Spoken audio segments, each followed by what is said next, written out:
بسم الله الرحمن الرحيم الحمد لله رب العالمين والصلاة والسلام على رسول الله وآله وصحبه أجمعين. السلام عليكم ورحمة الله وبركاته. وعليكم السلام ورحمة الله وبركاته. وعليكم السلام ورحمة الله وبركاته. On today's episode, we have a very special guest.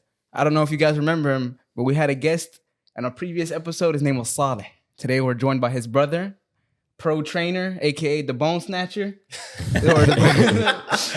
He's a pro NBA trainer. We're gonna get some of his insights today on fitness and who knows. This podcast is gonna be, if you're an athlete or if you're a person who enjoys fitness, you gotta listen to this. Assalamu alaikum, Maher. You want to introduce yourself? Tell us a little bit about what you do. Absolutely. Wa alaikum salam wa rahmatullahi wa barakatuh. Let me just get positioned a little bit. Okay. So the thing that I do is biomechanical hacking. Mm-hmm. And so I focus on developing players, optimizing their movements, and work with a ton of NBA players, ton of overseas players, mm-hmm. all ages. Mm-hmm. And my goal is to be one of the best trainers in the world, inshallah. So you're in the professional scene. Mm-hmm. Okay, so one thing I want to get into when we talk about this is I want to know, with these professional athletes, what is their work ethic like? It varies, but mm-hmm. the obsession, it's intense. Like, you got to match that obsession. You got to be a degree higher than these guys, and you got to really stay focused, because when they feel that you're not really giving them what they need, you're just to the side. So you as a trainer, you feel you have to compete with other trainers because it's like a fighting starting spot. Initially, it was that case. Like, mm-hmm. I would look to compete against other trainers. But then when you kind of focus on trying to be the best, you're just competing with yourself, because you understand that your own obsession is hard for other people to match. Mm-hmm. And you're always leading the trail. Okay, and now let me ask you, what has, you're Muslim, what has your faith played a role into your work, your obsession, things like that? You got to balance it. It's tough because you get so caught up and Salah's coming, you're like 5 more minutes, and you got to just dead it and just go to Salah. And they respect it. A lot of people will respect it when you kind of stay disciplined. Sometimes they'll catch them off guard. Mm-hmm. Like, what is he doing? But then when they see you do it over and over again, they start to say, like, hey, can you tell me more? Like, I just want to understand it. And then, there's a lot of whispering that happens in your mind, and we know what causes that. Mm-hmm. And you got to just dead it as much as possible. Like, no, I got to stick to my game plan. Mm-hmm. Yeah. That's an interesting, in Islam, you have the concept of jihad an-nafs, the fight, the battle within, a war within yourself. And it's like that, those whispers, those thoughts, they come to you. Sometimes that your thoughts aren't always on your side. Sometimes you could be your biggest enemy and your biggest liar, and you wouldn't even know it. You get that? And I feel like that's something, especially with regards to training, because me and Hussein, we're both athletes, but somehow he's the most athletic out of both of us. No way. We were being to say we were both athletes, and it was something we had passion for sports, passion for fitness, and it was just one of those things where we had, like, when Ramadan came around and things like that, we had to prioritize our faith and prioritize what we believe in over doing something that we love and things like that. I actually had a spring session 2 years ago where I was playing football, and it was just like, a short little training camp where we had 5 exhibition games versus other teams. And during this time, it was Ramadan. So I'd be fasting, and I'd have to break my fast in the middle of practice. So I'd have to tell them, like, yo, I have to leave real quick. I have to go pray. Sometimes we'd be having meetings and stuff like that. So I'd just like step out the meeting, go pray, and then come back.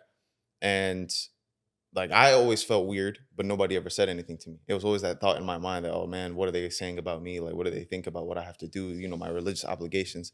Because none of these guys, they're what's it called? This guy's but yeah, the religious obligations that I have, they didn't have. So I was always just like, man, what are they thinking? And I remember seeing teammates, they'd be walking by me and they'd say, like, respect. And they, like you said, they started asking questions. They'd be asking about, like, why I have to pray, why I have to go at a certain time, how many times I have to do it. And then I remember, because one of my coaches was very religious in Christianity, he started like debating with me. Not debating like, oh, who's right and who's wrong. He used to just say like, oh, this is some things that we have similar. This is some things that we don't have similar. And I'd be like, yeah. It's so crazy that you say about this. Look, me and my friend, our revert friend, we were praying outside the gym. We literally just left the gym. We were praying like normal. We're actually praying Isha. And one of the dudes that he knows, he's always trying to preach Christianity to him, especially him being a revert. He thinks that him being a revert is like a weak spot for him. So he's trying to preach to him. And he's just walking by us. He's just saying, Jesus, Jesus, Jesus, Jesus. And then he gets into the car and then he leaves. Then the next day we catch him in the bathroom. And he starts, trying to tell us like, oh, your guys' religion is wrong and this and that. And like, we're sitting here, like, I'm sitting inside the sauna, like having a conversation. I'm starting to get a headache. I'm like, bro, look, if you want to have this conversation, let's go outside. And like, well, like it just turned into like a 2-hour like conversation. He gets, I'm not sure if it was a pastor or a preacher or some guy. He gets him on the phone and he's like trying to sit here and explain to me Christianity on the phone. And it just turned into this, crazy 2-hour, 3-hour long debate, just from him seeing us praying outside. I want to ask, especially you just said something that like it brought up this idea in my head. You prayed outside the gym for Isha. A lot of Muslims today, especially from the youth, they lack a certain confidence about their faith. I want to know, what's a cure for confidence? That's a tough one. What have you seen? Like, what's a trend you've seen among players that you train or people that you saw as like, okay, he's got it. Self-talk is the biggest thing. Mm-hmm. I've heard like self-hypnosis, some things like that. It's more like, when you're about to face something, those thoughts that intrude, you kind of combat them. Mm-hmm. So a lot of times, like when you're like, damn, I can't believe I'm about to do this. You flip it. You're like, oh, I'm excited about to do this. I'm excited to do this. And then you kind of just like change the physiology of your body by just saying words. Mm-hmm. Yeah. And, I do it every time, like when you go on stage, for example, and you're like, damn, I'm about to talk in front of 200, 300, 400, 1,000 people. It's like, I haven't done that before or whatever, and then you just say like, oh, this is exciting because now I get to level up. Mm-hmm. And so you start to like think of things in those terms. And then also you can take it a step further and just be like, this allows me to get closer to God. 100%. 100%. It's, you have this concept in Islam. In Islam, we have words, affirmations. Right. You have these affirmations followed by action, presupposed by intention. It's these things where in Islam, you say things, but then you follow it with your action. And it's like, if you find yourself to be an honest person, you say you can do this, you can do this, then you're going to end up doing it. You have to believe, you have to be the person to believe in yourself the most is what I truly feel like. And especially in a professional athlete scene, it's something that I wanted to, ask you about, like, how do they do it? Because it's something you probably have experience with. And, it's not necessarily, because obviously you're an expert, bio and, how to get people to maneuver the body, but it's also like a mental and a spiritual thing. Yeah. Yeah. Definitely. I wanted to go back to them and can I go back? So like you guys talking about Ramadan and fasting, man, like I made my first team in 8th grade and I had to fast during Ramadan, during like my first season. And I went through it, but I was always dehydrated. I was alone. And I was just through this journey every time feeling by myself, why are these obstacles in front of me? And then over time, I saw that after Ramadan, I would level up, like Dragon Ball Z, Goku, Kaioken times 10. It was one of those things where I looked forward to it, and then I started getting that challenge. I started challenging myself, like how obsessed could I get in terms of practicing Islam and showing others that it doesn't faze me. It actually makes me stronger. Mm-hmm. And one of my teammates started doing it with me. So he would do it every year, and that was pretty cool. And then I had my college teammates do it one year. Mm-hmm. One guy couldn't last 10 minutes. He's like, bro, I was like, bro, you could last more than 10 minutes. But afterwards, they're like, oh, like I really respect, can we at least drink? Can we just drink some water? I'm like, listen, I'm not trying to kill you guys. If you want to experience with me, that's great. If you guys need that, that's great. So afterwards, they had so much more respect for it. But it just showed to me that, like, when you push past your limits that you perceive, like that's what you need to do. And a lot of times our limits are at like the 40% mark of what we can actually do. Mm-hmm. And so like I always say when I hit that point, I'm like, all right, I'm at 40% effort.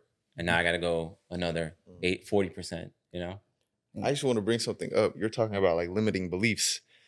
And we recently did a parkour video where we were just at the park. We were doing some stunts. And if you can't do the stunt that the guy in front of you did, you get an X, you get a check. Or so I think it was like 4 strikes and you were out. So our brother here, why this is why we say he's more athletic than us, like naturally gifted. We kept saying to him, "You're not going to do that," and all he says is, "Oh, I'm not," and then he goes ahead and does He goes it. and do it. And then he recently showed us a video when he was playing like hide and seek or manhunt Yeah, I was at a playing, park, like, and manhunt, he went on to you know those pillars at the park that shade the park. Yeah, he went on top of it. I think it was like maybe 30, 40 feet off the ground. And the He's same people climbing were it. saying to him, "You're not going to do it." He's like, "Oh, I'm not." And then he goes ahead and does it. And I'm like, "Yo, how do you just like do that?" You know, I'm sitting here, I'm thinking like, "Oh my God, bro, what if I fall? What if I slip? What if I do this? What if this happens?" You know what's interesting? Correct me if I'm wrong. It's that initial thought that how does someone do that, or I can't do this. That it limits you entirely. That small sliver. It's like you're an enemy to your own self. That belief limits you entirely. It's the same thing, you know. When people in Islam, they'll ask us in our comments on our DMs, "Oh, how can I go back to Allah? How can I turn back to Allah? Or how can I repent?" and things like this. And it's like you already limited, like you. There's nothing. Allah is Akbar. Like Allah is the greatest. You're limiting like everything, like your reality around you, just from your thoughts. Like from the get go, you're losing. Mhm. Yeah. And also to add on that, when you start to have negative thoughts, your body tightens. And when you have positive thoughts, your body loosens. And you're more likely to be successful when your body's loose. Mhm. So that's why you see like in car accidents, the ones that are not expecting the car accidents and they kind of go with the movement are less likely to get injured. Whereas the person that braces for it is going to get injured. So that's where most injuries happen in that sense of just talking and going to those states. Just look at anything that a person is successful at, whether it be in finances, whether it be in their religion or sports or whatever it may be. And there's I guess people say it's a corny saying, but whatever. First they laugh at you, then they ask you how you did it, but it's 100% true. Like they'll always laugh at you in the beginning. They'll always be like, "Oh, you can't do this and that." And then, you have no other choice but to prove them wrong. If you sit there and you feed into those comments, you feed into those thoughts, and you're going to go ahead, you're going to be a loser just like them. But if you always, trying to go ahead and you realize the ni'mah that Allah has given you, like Allah has given me so much, I'm not going to let, whatever these people have to say be my limit, because Allah is not limited. Allah, with Allah's power, anything is possible. That's just, the way of looking at it. You can always turn back to Allah, and just when you do things for the sake of Allah, it's like you'll never stop trying, because Allah is the ever living. You'll always try forever. But, when you do things for the sake of people or for the sake of yourself, like what happens on those days when you really don't want to? You know what I mean? That validation that other people give you it's not gonna last. 1 day, 2 days. One day they're talking good about you, the next day they're talking bad about you. Just like that. So It's actually crazy. You guys bring up like more limiting beliefs, and like let's say imposter syndrome too. Because imposter syndrome, you just feel like, oh, I can't do what they're doing. And for me, that one thing is that people thought I couldn't do, but I knew I could do, was content creation. When I said, oh, I want to just put my religion online, I want to put my love for the deen on the internet, or even before I even got into posting religious content, I just experimented with content. I was just posting random stuff, and it'd go viral. But then I remember people telling me like, "What is this guy doing? Who do you think you are?" And I'm just like, bro, like, I'm just having fun. You know what I mean? I'm not worried about what anybody else is saying. And then when I went and did it, people always ask me, "Dang, bro, I seen like you're blowing up on Instagram. You're doing this on TikTok. You're doing your thing." And I'm talking about, these are people from my high school who were coming at me in this way, and then they see me in public randomly at a grocery store, and they'll be saying these things. And in my head, I try to take the appreciation that they're giving me, but then at the same time, I'm just like, weren't you the same person who was saying like, I couldn't do it? Crazy, right? Like I'm just like, you were the one saying I couldn't do it. It was the same thing when I played football too. Like I was so passionate about it, and then up until the point where people saw, oh, you could actually do something with this, they were like, man, they tried to support my journey, they tried to fund my journey, like people were trying to pay for my trainings and whatnot, and I was just like, nah, man, I'm good, I don't need it, because like the people who were there from the beginning were the only ones that I needed, because that's who I was doing it for. But it's so crazy. Like, I'm not trying to like sit here and assume the worst of people, but we can't deny the fact that this exists. Some of those same people that will congratulate you now, they still feel that envy towards you. Like these people, they're not happy for you. At the end of the day, like they can sit here, they can show you that they're happy for you, this and that. But in reality, like there's a hatred inside their heart. But like we as Muslims, like we shouldn't have this problem, because you as a Muslim, you always want for your brother what you would want for yourself. You want good for yourself, you're gonna want the same thing for your brother. And like, I try to go ahead and, afflict that upon like all the people I hang around, because like if they're my brothers, like, I want the best for these people. You know what I mean? But when people don't, then you just got to be careful of things like that, because that could also be a big part of your downfall. Surrounding yourself with people like that. it's also like not everyone has your best interest at heart. There's only like, you can count the people on your hand who truly have your best interest at heart. And that's why like people, they go and they post their wins and they post all these different things and like every single good aspect of their life. But it's like, and these people are congratulating you, you're taking it, and you think everyone thinks good of you, but then, you find out they're talking this, they're saying that, and then it seems to affect you. You think, and then you think bad about human, like, but you should have known this from the jump. Like, not a lot of people are, there's only a certain select few who are going to want the absolute best for you. And I wanted to ask you this with regards to, training and, do you do a lot of one-on-one training or group or team? How is it? Yeah, I switch up. It depends seasonally. Sometimes one-on-one, I'll travel. I want to know, how does competition, like brotherly or like a brotherhood, bond, you've seen people bond. How does that affect like the way people work? There is bonding. There's that need to bond with some. You're trusting somebody. Someone's trusting you to take them to the next level. So they want to figure you out to an extent. Like, hey, I got to make sure this guy is legit and not have ulterior motives. There's a lot of that going on where, like, you'll see agents where they have two players and they'll give one player more opportunity than the other, where they could have figured out something, but there's more money in it for them. So they'll find a way to manipulate the situation. What would you say character plays a role in, to people you train? Like, this character, I know it's a wild question to ask, but like, have you seen someone's character affect the way they play or like their opportunities? Some people have bad mouths and things like that. These coaches, they want guys that will listen to them. Some of these coaches have no idea what they're doing. So they'll have these players go through the system and they just want to make sure that they do what they say. And so sometimes you're training a player to go through a system to be successful for the next step, not for the current step. So like, you'll just find a way to explain like, hey, I know this doesn't make any sense, but you just got to stick through it, do it this way, get some highlights and then get out. Like, you're trying to make sure that they understand that, and they're like, nah, I gotta do it this way. If I don't do it this way, then I'm not doing my best. I'm like, you gotta understand, you're a professional now. You got to act like a professional, not like an amateur. So you're trying to find ways to explain to them these little things. And a lot of times it's hard to get to them. So you're just figuring out different ways. I was actually going to ask you about that, like being hard to get to. How often do you deal with someone who's like a know-it-all? They're arrogant, they don't want to be talked to. They don't want to be taught, anything like that. It happens a lot. It's hard to like, so, I try to like learn body language on the court and understand them. And a lot of times they don't tell you what they really mean. So they'll say something like, oh, that was great. And they're lying. So like, no, we're going to step it up now. So you're trying to figure out how to get them to where they need to go. It's not really about you. It's about getting them to be successful. And sometimes you can't give them everything. You want to take them to that next level, but they're not ready for it. So you got to break it off into like little pieces and hope that they get to that next step. And then once they do, then you push it, because you're giving everything. And sometimes it's they just don't have it. So you're trying to figure out their motivation. You're trying to do all these things to just get them to understand like, hey, like, this is what's in front of you. And once you see that they understand it, then you're making the next stages ready for them. I bet it's like, especially as a trainer or a coach, it's it's a great feeling to see that growth. That's something, especially in Islam, growth, change, it's a reoccurring theme. Repentance, all this is a reoccurring theme. Like, if we take it back, the Prophet Muhammad, peace and blessings be upon him, and his companions, they were changed into like the best of people over time. And it took time as well. So it's like, it must be interesting to see that, like, especially throughout many different people. And, like, it's interesting to see the humanity in that, Yeah. You're breaking them through their limitations a lot of times. Like, you see that they can't get out this box and you're trying to help them through it. And it's tough because they've never seen the world outside of that box. And it's just tough. And then you're trying to find different ways to show them that the hardship and all these things that are happening. And sometimes it doesn't work. And you just kind of figure out like, why didn't it work?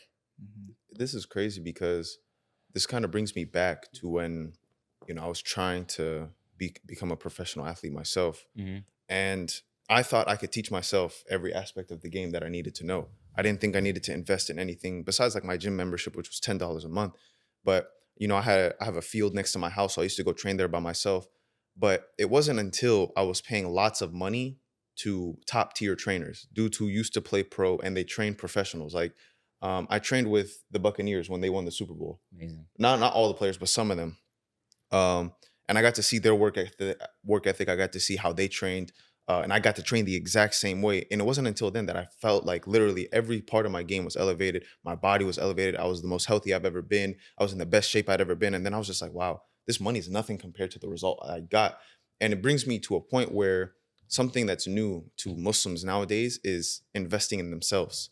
You as a trainer, you obviously take the investment people take and say, I'm going to invest my time into you and you're going to invest that money into me, hoping that I bring you the result that you're looking for. So I'm looking for advice for people who are out there who are afraid to invest in themselves. Yeah. Once you start to put that money into yourself, you'll see a huge difference. Even me as a trainer, I had to invest in myself and get certifications and all that stuff. Yep. And a lot of times I knew things and I'm like, oh, I'm close. But when I was able to invest in myself, it made a huge difference. And so just doing the research and understanding, like, what is it that you really need? What is your weakness? Like, really ask yourself objectively, like, what is my weakness and what do I need to develop? And then just focus on that one thing and then just knock out each one at a time. Absolutely. And then just the degree of success. Like, if you were to compare some of your coaches, right, you would say, like, dang, between the two coaches, the detail is by sometimes a degree. Like, oh, I was taught this way, when really it was more like a little more of an angle. That degree makes a huge difference in success just by a degree.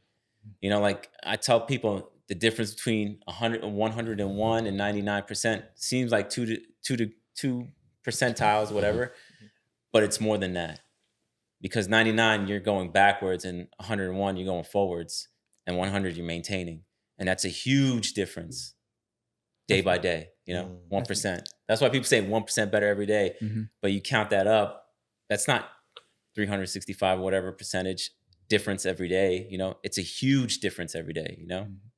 That's interesting. I actually like that, because when you think of like maintaining, especially religiously, you don't ever want to just stay in the same place. Stagnant. Like, you can do what's sufficient for you, which is obligatory.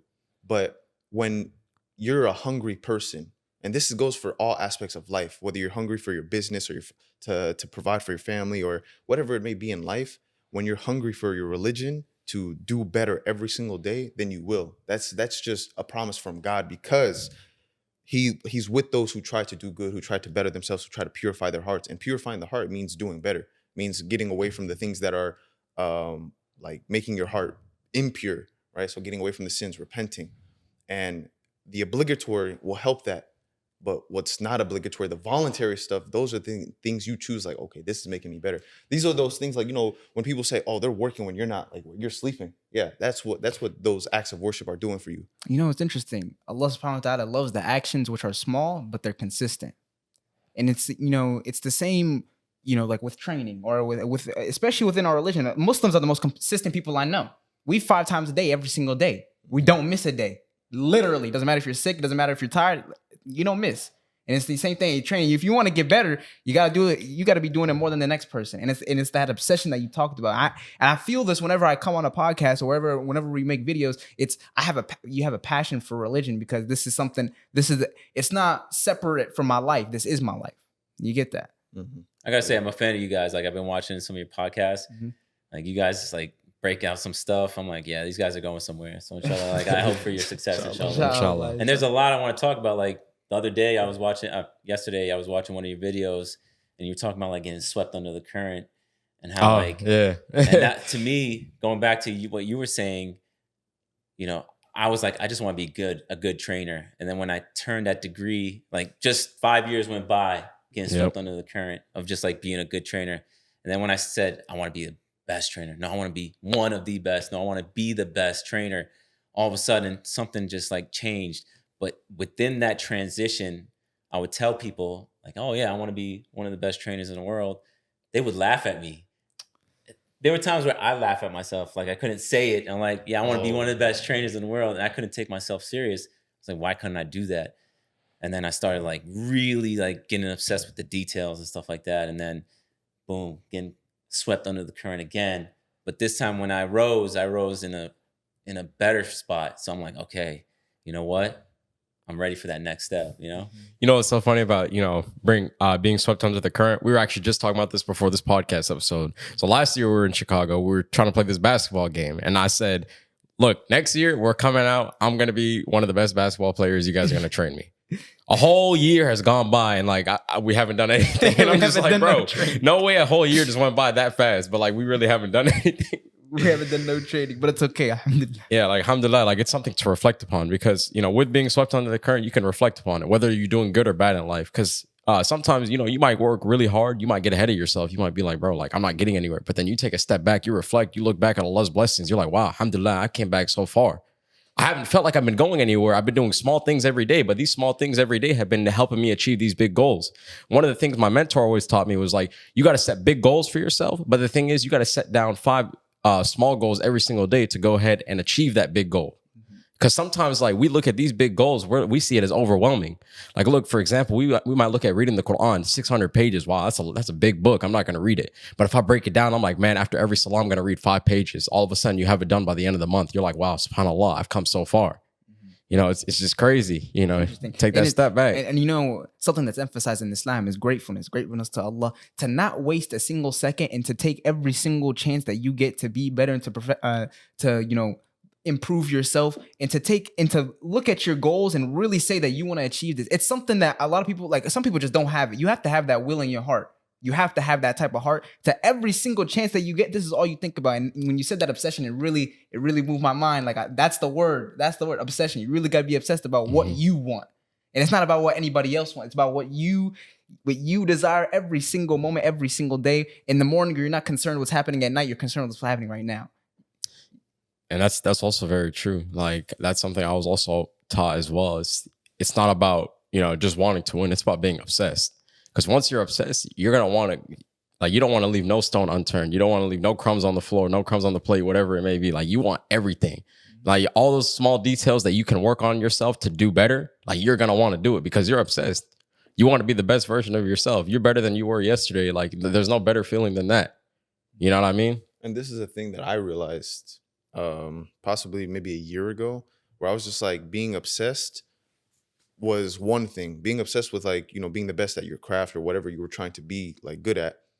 And then being the best at that thing while it bringing you closer to God. Absolutely. That's where like everything started propelling forward for me, because before, I thought I was going to be the best. I was trying to be the best. I was training like I was going to be the best.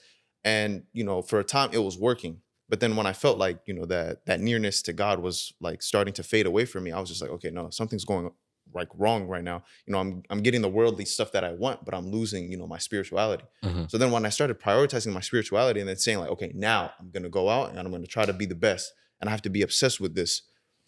Then everything was like, okay, look, I'm doing good here. If I fall back, I'm going to reflect on what happened, and that's going to bring me closer to God. And then when I'm winning, it's still going to bring me closer to God. So either way, I'm winning at whatever it is I'm trying to do.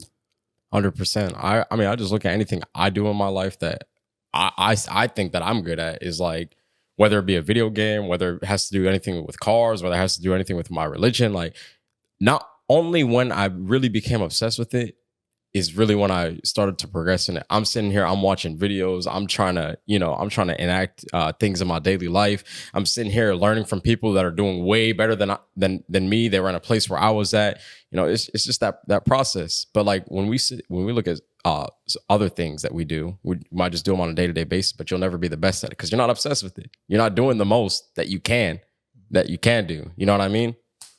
Yeah. It's just neglecting the opportunities that you have in front of you. Yeah, and it's crazy because for me it was understanding how I can out maneuver or add more effort let me rephrase. So it's being able to do more work with less effort. Mm-hmm. While everybody's kind of training extremely hard, I was saying to myself, how can I make myself faster? How can I jump higher? without putting as much effort. And then that's where I got obsessed with the biomechanics and understanding, okay, nobody's talked about this. And it got to the point where I was explaining to players and I would see them do the stuff, see them successful, but ask like, how come nobody else is doing this? How come the top trainers aren't doing this?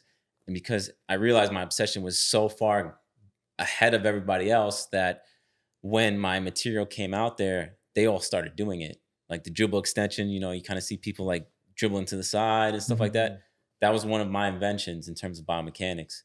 And so seeing this at the NBA level, seeing Kawhi Leonard do my move to perfection, knowing that it was developed in a certain way that only I would know if he did it right, and seeing that and saying, oh, it's reached the highest level before I was able to get there. So I'm like, okay, my material, I'm not crazy. I'm there. And then to your point, like the reason why I do this is because I want to get closer to Allah. Like when we win as Muslims, we set the mentorship, we set kind of what people will follow, because like, oh, he's Muslim. That's probably why he was able to get to his point, why he was able to be successful. And we're starting to see that more. There's way more distractions now. It's allowing us to win more as Muslims, 100%. I mean, whenever people ask me, I say first and foremost, like it's to Allah, because the results that we've had, just doing this podcast and doing social media, it blew up faster than we thought it would. So then I was just like, okay, it's definitely not us. But the fact that, like, when I looked at, okay, what are we even doing? We're doing material. We're putting our religion out there for people to see, for Muslims like us to find love for the religion. So then I was just like, okay, when you're trying to do something for the sake of God and you think that it's bringing you closer to Allah, and it actually is, then success will follow you wherever you go. There's no way that success won't find you. The way I think about it is I put in as much work as I possibly can. I work as hard as I possibly can. And the result that Allah will give me is way better than any result that I could put forth myself. And you have to believe that with your heart, and that hard work will really sustain. It will keep you from worrying, because when you know, and only you know how, like, that you're doing your best. That's something that's interesting. Allah's not gonna neglect you. Allah's gonna be the most just. So whatever it is that He gives you, best believe you're most deserving of it, or Allah, He has given you more than what you deserve. And it's that gratefulness that ties back into it. Like if you're grateful for that fact, Allah will just increase you. And like, why wouldn't we want that? I mean, if you look at it in a fitness aspect, right? And if you're like not in the best shape that you could be, and you're just like, well, why am I not in the best shape? But you're not looking at, what are you eating? How often are you going to the gym? What are your workouts at the gym like? Like, how intense are you going? Because like we said, pushing yourself beyond your limit, not just maintaining. Sometimes you have to push further than that. Like, I know your goals may be different in certain aspects of life, but at times you do have to push yourself past that limit. And so that how far you can go only until you reach that point. You're never going to know. If you don't try, you're never going to know. And it's interesting. A lot of people, and it's really sad to say this, but even us included, we don't know what we're capable of. We could probably be far capable than anything our thoughts could ever imagine. Allah would give us far more than anything we've imagined, but we don't wake up in the morning. We sleep in, we scroll on our phone, we do all this. We don't pay attention to every single detail. We don't try. Like, it's really day to day. Like, some people, they go by a day and the little be wasted, but they don't realize every single day counts. Like, on the day of judgment, Allah's not gonna say like, oh, I think, like, He's gonna ask you about everything. It's not about like, oh, that one didn't count, filler. Like, no, that's not how it works. Even if you like tried to pursue something and He gave you the opportunity to do it, and you're just like, there's no excuse that says, oh, I was scared to do it. Oh, I was afraid of what these people were gonna say. That's not just for you. Like, that's not gonna work for you on the day of judgment. Everything that you do, you should do with asking yourself how you will answer for this action. How will I answer for how I did this in my life? Like the career I pursued, or the videos I posted on the internet, or the way I treated my family, I treated my neighbors, I was active in my community. All these things, how will I be asked about them, and how will I answer for them? Because I know I can't answer for myself. I can't make an excuse. Any excuse you have, you have to throw it out the window. Yeah, and it's like, or even the way you treat your profession. Like, you're giving these people are giving you money, and you train them. You have to give them your absolute best. You get that, and that's what I love about, like, when you said obsession. Every single little detail, they're getting every single dime worth out of you. Just from that. Like, you'll see people who are obsessed with the game, but they came to you for a reason. they know that your obsession may well rub off on them, because they're going to connect with you in a way that, you know, they're going to learn the game, but then at the same time, they're going to have to learn you as well. They're going to have to learn about who you are, the way that you approach the game, the way that your mindset works. And that was one thing I went to when I was training. Like, I liked my coaches, but the pro players I was with, these guys were currently in the NFL. I was like, oh my God, bro. Like, just seeing them, you know, their work ethic was just so strong that I tried to soak up all the knowledge I could. I used to just try to ask them to go to lunch every single day, so that I could just sit down with them and understand, you know, the way that they operate. Because like Osman says, he tries to learn from people because they're in a position that you want to be in, and they were once in a position that you are in right now. So then I wanted to learn exactly what took them from my position to the position they're in now. And I carry those types of lessons with me all the time, because seeing people who are in a better position than you is just going to help you to be a better version of yourself.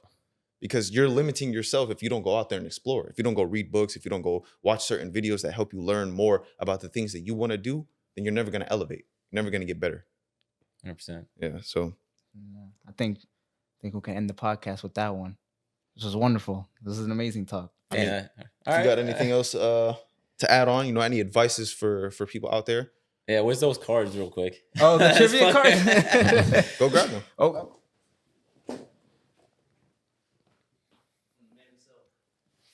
It's beautiful. So Islamic Trivia Part 2. You got to go buy one right now. You heard it. There's Go a cop plug. yourself an Islamic Trivia, man. Test your knowledge with your friends and your family.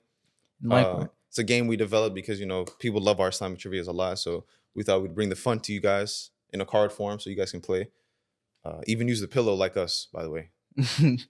Bismillah. And likewise, if you're trying to be an athlete, you're trying to move better, mobility, anything basketball, Make sure you guys y'all got a guy. check out our brother. Deentour approved. He's Yeah. gonna train us next. 100%. Got you guys. Look, me first, especially. Look, I needed the most. Now we actually want to do that. It would be so cool. It would be. I'll look it up. It'll be a cool video. And then, if you guys enjoy this podcast, please let us know. Let us know, like, you know, any lessons, feedback you guys have for us for this, inshallah. I think it's a very good message for the youth, and even for all of our adult viewers out there who are maybe struggling in parts of their life, not knowing what direction that they want to go in, or how, you know, their career, or they're balancing their faith and their responsibilities can help propel them, you know, for their future to get closer to Allah. But with that being said, you know, assalamu alaikum wa rahmatullah. Assalamu alaikum wa rahmatullah, guys. Make sure to share this with your friends and family. You never know whose life you can change by sharing this podcast episode. We're not scholars. We're still students of knowledge. We're open to any correction, inshallah. Assalamu alaikum wa rahmatullahi wa barakatuh. Assalamu alaikum wa rahmatullah.